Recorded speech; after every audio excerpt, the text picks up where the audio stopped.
Here, where the heavens touch the earth, the Watchers descended, bringing forbidden knowledge to mankind. Mount Hermon, the place where the Watchers descended, cursed and sacred ground.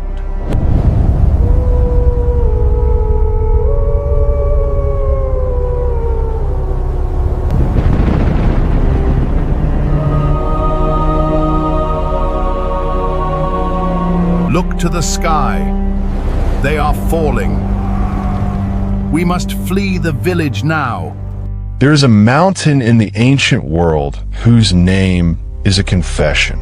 Not a landmark, not a geographic feature, a confession. The Hebrew word Hermon comes from the root cherem. It means oath. It means curse. It means something devoted to destruction. Both meanings exist in the same word. They always have, because what happened on that mountain on one night in the darkness before the world understood what was being decided was both. 200 beings who had watched humanity from the beginning gathered at the summit of that mountain. They were not human. They had never been human. And on that night, they chose to cross the one boundary that God had made absolute. They swore an oath to do it together, and then they descended. What they carried with them would change the human world in ways that no flood could fully erase. Because the flood destroyed bodies, it could not destroy knowledge. And the knowledge they brought was never meant to reach human hands. Not like this. Not without God as the gatekeeper. What they taught, why God sealed them in darkness, and what humanity has been carrying ever since. That is what this record is about. To understand what the Watchers did, you first have to understand the world they descended into. Genesis 5 records the lineage of the pre-flood world with the kind of precision that destroys any casual reading of it. These were not symbolic ages. These were not literary exaggerations. The text names specific men with specific lifespans that stretch across centuries. Methuselah lived 969 years. Jared lived 962. Noah's father Lamech lived 777. Imagine what that world actually looked like. Imagine a civilization where the same men who built the first cities were still alive 400 years later, still ruling, still accumulating, still shaping culture from the same throne, the same forge, the same position of unchallenged authority.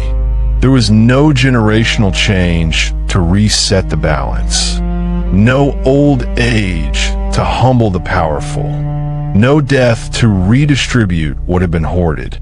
Evil, given enough time without interruption, does not stay the same size. It compounds, and into that already darkening world, a world where Cain's descendants had already invented metallurgy, polygamy, and the boasting murder ballad, as Genesis 4 records, something crossed the boundary between the divine and the human that God had never permitted. Genesis 6 verse 1 records it simply. When men began to multiply on the face of the earth, the sons of God saw the daughters of men. The Hebrew phrase is B'nai Elohim, and as Job 1 verse 6, Job 2 verse 1, and Job 38 verse 7 all confirm. That phrase in the Old Testament refers to one thing only: angelic beings standing before the divine council. These were not exalted humans. These were not kings with inflated titles. The weight of the textual evidence on both sides of the Old and New Testaments points to something far more disturbing than a political marriage. These were Watchers, and they had a decision to make. The Book of Enoch, chapter 6, records their leader by name, Shemahaza. His name in Hebrew carries a meaning that scholars have debated for centuries, but the most consistent reading translates it as the name has seen or God has seen, a name about observation, about watching. And Shemahaza, the chief of the watchers, had been watching long enough. Enoch chapter 6 records that he gathered the 200 and voiced what the others had not yet said aloud. He wanted to take wives from the daughters of men. He wanted to father children in the human world. But Shemahaza was afraid to act alone. Sit with that detail for a moment. This is a being of supernatural power and intelligence, a member of the divine council, an angelic figure with authority over nations and centuries of knowledge. And he was afraid to act alone, because he knew it was wrong. He knew what God would do, and he needed every one of the 200 bound to the same decision before a single one of them moved, so that no one could retreat and no one could testify against the others. That is not the logic of desire. That is the logic of premeditation. Enoch 6:3 records the oath they swore together on the summit of Mount Hermon. They bound themselves with mutual curses. If they fell together. If they were judged as one. 200 angelic beings, 9,000 feet above the ancient world, swearing a collective oath to commit the one transgression that would contaminate an entire generation of the human bloodline. And then Jude 1 verse 6 records what happened next in language that has never been softened by any translator who understood it. They abandoned their proper dwelling, their oikoterion, their assigned station, the position God had given them at creation. Imagine watching them descend. Imagine being one of the ordinary people of that world, a shepherd, a farmer, a woman drawing water from a well, and seeing something come down from the high places that moved like men, but was not men. Something whose footsteps carried a weight that the ground recognized before you did. Imagine not having a word for what you were looking at. The ancient world would eventually find words. They call them gods. They built temples to them. They wrote mythologies around them that persist in the cultural memory of every civilization that descended from that era. But they were not gods. They were fallen. Among the 200, Enoch names 18 chief leaders: Shemahaza, Azazel, Armoros, Barakhijel, Kokabel, Ezekiel, Arakiel, Shamziel, Sariel, each name recorded with the same genealogical precision that Genesis uses for the patriarchs. These were not nameless forces. They were individuals with identities, assignments, and the conscious choice to abandon both. Genesis 6 verse 4 records what came from a union of the sons of God and the daughters of men, the Nephilim. The word comes from the Hebrew root naphal, the fallen ones, beings of enormous physical power. Genesis calls them the Gibberim, the mighty ones, warriors, champions, figures whose strength had never existed in the human world before. And the Book of Enoch gives their reported height as 300 cubits, a measurement so extreme that scholars have spent centuries arguing about whether it is literal or literary. But the text does not present it as metaphor. It presents it as record. Imagine what it meant to live beside them. Imagine knowing that the tallest, strongest man in your village, the one everyone deferred to, the one who won every contest of strength, would be invisible beside what these beings produced. Imagine understanding in the marrow of your bones that no human being alive had the physical capacity to refuse whatever a Nephilim decided to take. Numbers 13:33 records that centuries after the flood, the Israelite spies sent into Canaan encountered descendants of this bloodline and returned with a report that has never left the biblical record. We were like grasshoppers in our own eyes, and so we must have seemed to them. That was a remnant, a distant shadow of a lineage that had been largely destroyed. Before the flood, in the full height of that generation, they were everywhere. They dominated every region. They were not a curiosity. They were the kings of that world. And the ordinary people were exactly what the spies said. Locusts beneath their feet. But the Nephilim are not the most disturbing part of what the Watchers left behind.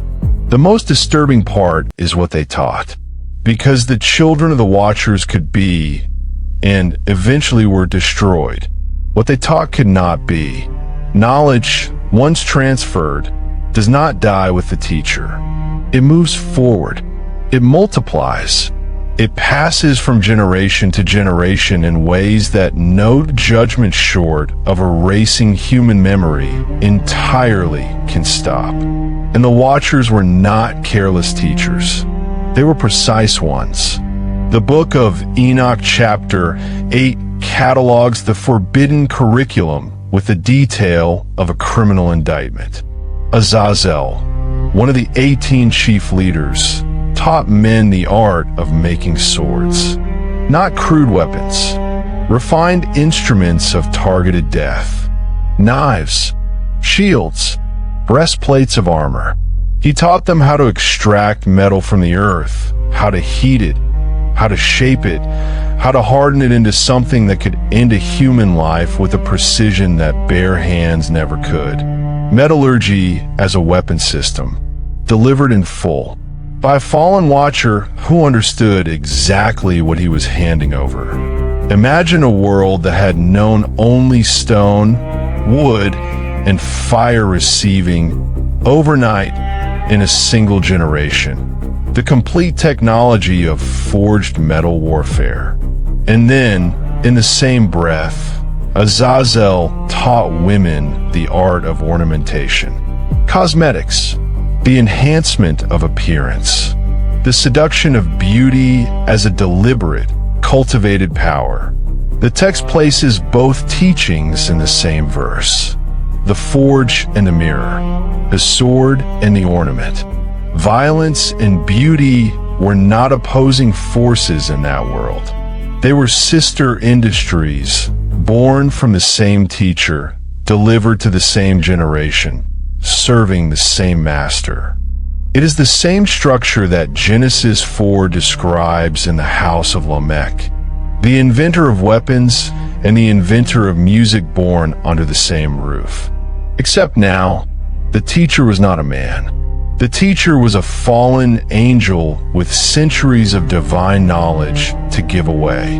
Shemahaza himself taught enchantments, the manipulation of the natural order through methods that God had never sanctioned, root cuttings, spoken formulas, the bending of created things toward purposes their creator never designed.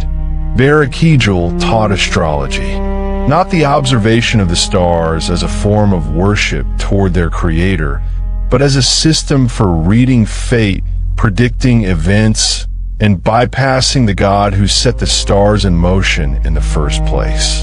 A navigation tool repurposed as a replacement for prayer. Kokabel taught the secrets of the constellations. Ezekiel taught the reading of clouds. Arakiel taught the signs hidden in the movements of the earth.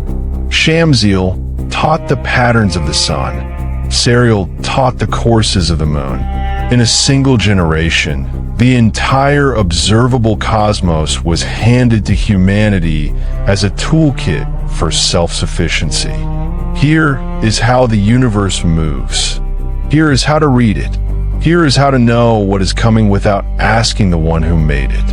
And underneath all of it was the same message, spoken by a different voice from the same one that had spoken it in a garden centuries before.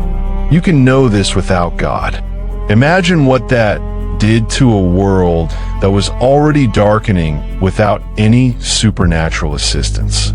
Imagine a civilization that had already invented violence and already begun forgetting God, suddenly receiving unlimited technical power, astronomical knowledge, and a complete system of enchantment, all from beings that the world would now begin to worship as divine. The temples that rose in that era were not built to the God of Genesis. They were built to the ones who had descended. The knowledge came with the worshiper already built in. This is what the Book of Enoch records. And this is why 2 Peter 2 verse 4 does not simply say the watchers were punished. It says God cast them into Tartarus, the deepest, darkest holding place in the ancient understanding of the cosmos, and chained them there until judgment. The punishment matched the crime. They crossed the boundary between the divine and the human to corrupt the human world with divine knowledge. God crossed the boundary in the opposite direction, reaching into creation to chain them in a darkness they had chosen with open eyes. The Book of Enoch chapter 7 records what the Nephilim did with the world the Watchers had remade for them. They consumed everything the earth produced. When that ran out, they turned on the animals. When that ran out, they turned on each other. And when that was not enough, they turned on the men and women who had survived them, and they drank blood. Genesis 6 verse 5 records the divine verdict with a precision that leaves nothing to interpretation. The wickedness of man was great on the earth. Every intention of the thoughts of his heart was only evil. Continually, not sometimes, not mostly, continually, always, without a single exception. Genesis 6 verse 11 confirms it. The earth was corrupt in God's sight and filled with violence. The Hebrew word for corrupt, shachat, means ruined beyond repair, spoiled, destroyed from within. And then Enoch 8:4 records something that the canonical Bible compresses into a few verses, but that the older text expands into a scene of unbearable weight. A cry ascended to heaven, not a prayer, not a request, a cry. The righteous men and women who still survived in that world, those who had not yet been consumed, those who still remembered the God that the rest of the world had replaced with fallen watchers, sent up a cry that the Book of Enoch describes as reaching through every layer of the cosmos until it arrived at the throne. And God heard it. Imagine being one of the people who cried out.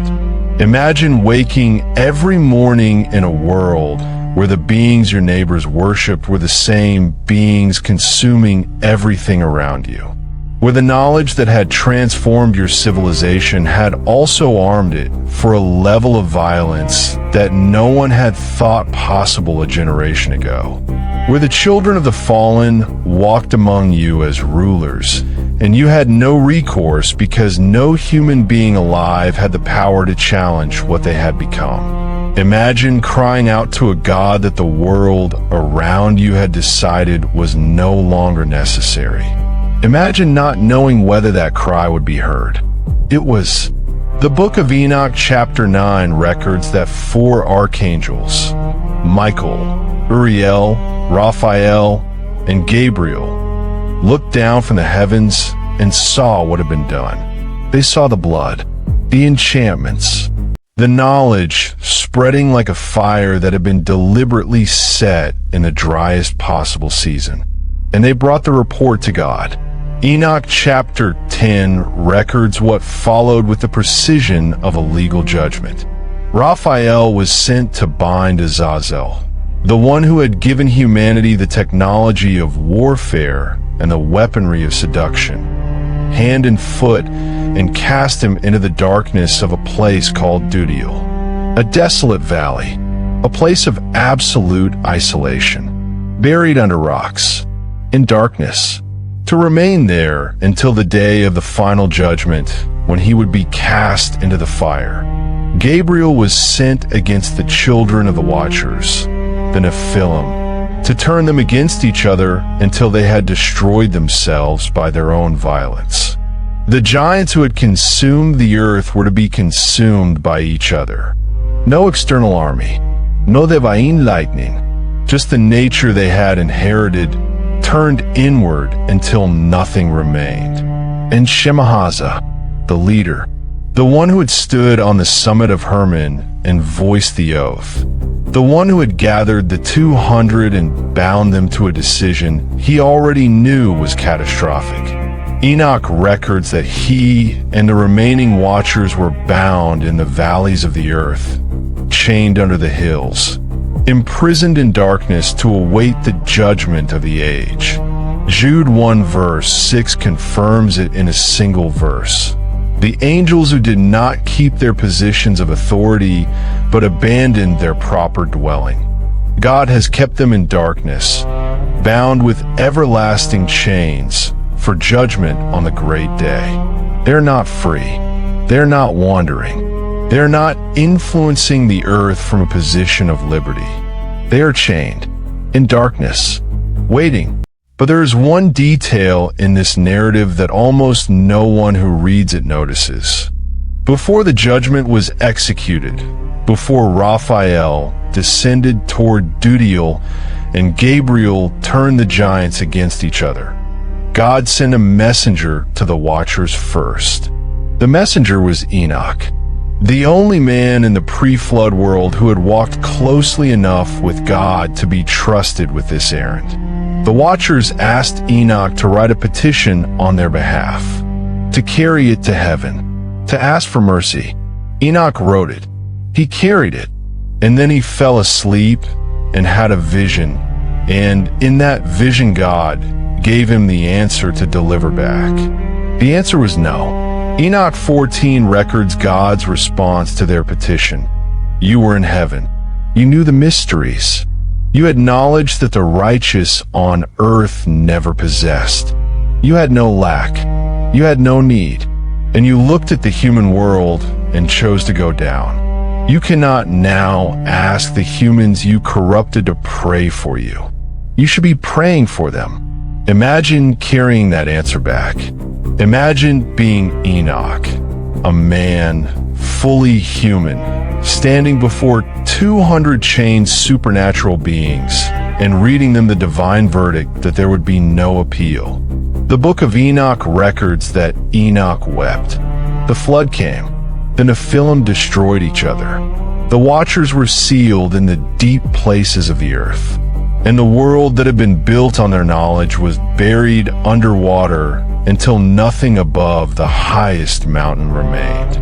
But the knowledge survived. It survived because Noah's sons carried it inside them, not as supernatural power.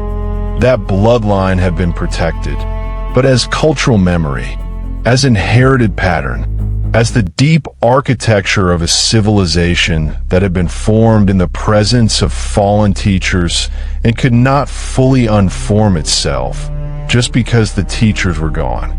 Genesis 9 records that within one generation of the flood, the patterns had already begun to resurface. Pride, violence, the hunger for forbidden power. The issue was never the world around them. It was the human heart, and the human heart came off the ark exactly as it had gone on. 2 Peter 3 verse 9 records that God is patient. He is not slow. He does not forget. He waits because he does not want anyone to perish, because the door is still open. But 2 Peter 2 verse 4 places that patience alongside the clearest possible warning. God did not spare the angels who sinned. He did not negotiate. He did not offer a second assignment. He chained them in darkness. The same God who waited 200 years while the Watchers taught the human world to destroy itself is the same God who, when the measure was full, moved with a completeness that left no loose ends. Matthew 24 verse 37 records that Jesus, on the Mount of Olives, pointed back to the days of Noah as the exact template for what the end of the age would look like. Not Sodom, not Babylon, Noah, the most corrupted, the most supernaturally compromised, the most technologically powerful, without wisdom era in all of recorded human history. That is the comparison he chose. And the key word in that comparison is not flood.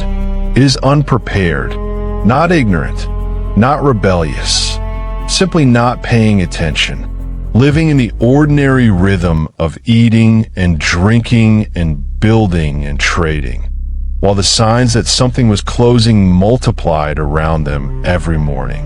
You are watching this now. You found this record through whatever path brought you here. The same God who sent Enoch to carry a message to the watchers. The same God who named Methuselah as a walking countdown to the flood is not silent in this age either. The question the Book of Enoch ends with is the same question that every age since has had to answer. Will you carry the knowledge you have been given toward the purposes it was designed for? Or will you do what the Watchers did? Take what was never meant to be used the way you intend to use it, and swear that this time will be different? Mount Hermon still stands, 9,232 feet above sea level. The same height it was on the night 200 made an oath. The name still means both things. Oath and curse, because after everything that followed, it is still impossible to say where one ends and the other begins.